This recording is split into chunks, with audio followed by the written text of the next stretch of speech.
Aujourd'hui, on parle énormément de développement personnel. La loi de l'attraction, la manifestation, les affirmations positives, les rituels, les visualisations, et je veux être très claire sur une chose.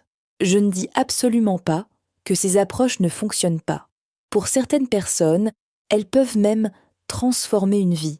Mais il existe une réalité dont on parle très peu, une étape essentielle que beaucoup de personnes découvrent seulement après avoir essayé, encore et encore, sans résultat. Parce que lorsque l'on traverse une période difficile, un deuil, une maladie, une rupture ou une fatigue mentale profonde, il devient extrêmement difficile d'appliquer ces méthodes, non pas parce qu'elles sont mauvaises, absolument pas, mais simplement parce que notre mental n'est pas encore prêt, quand l'esprit est envahi par la peur, la tristesse ou les pensées négatives.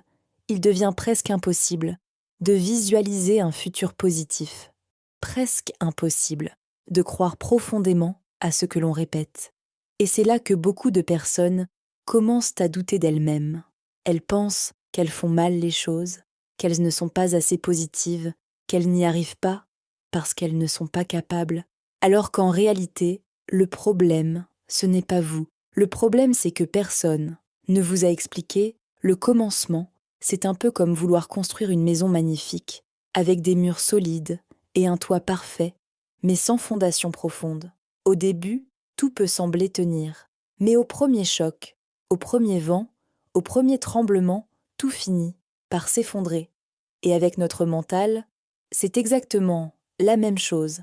Avant de vouloir transformer sa vie, attirer ce que l'on désire, manifester une nouvelle réalité, il existe une première étape, beaucoup plus simple, une étape que l'on explique rarement, celle où l'on commence à reconstruire son mental, doucement, sans pression, sans devoir croire à tout, immédiatement, mais simplement en plantant une première graine, une petite graine dans notre esprit, une pensée différente, un moment choisi, dans la journée, et en laissant cette graine se développer doucement, jour après jour, parce que ce ne sont pas les grands changements qui font évoluer une vie, mais souvent les petites graines que l'on plante et que l'on cultive chaque jour, et avec le temps une simple graine peut changer bien plus qu'on ne l'imagine.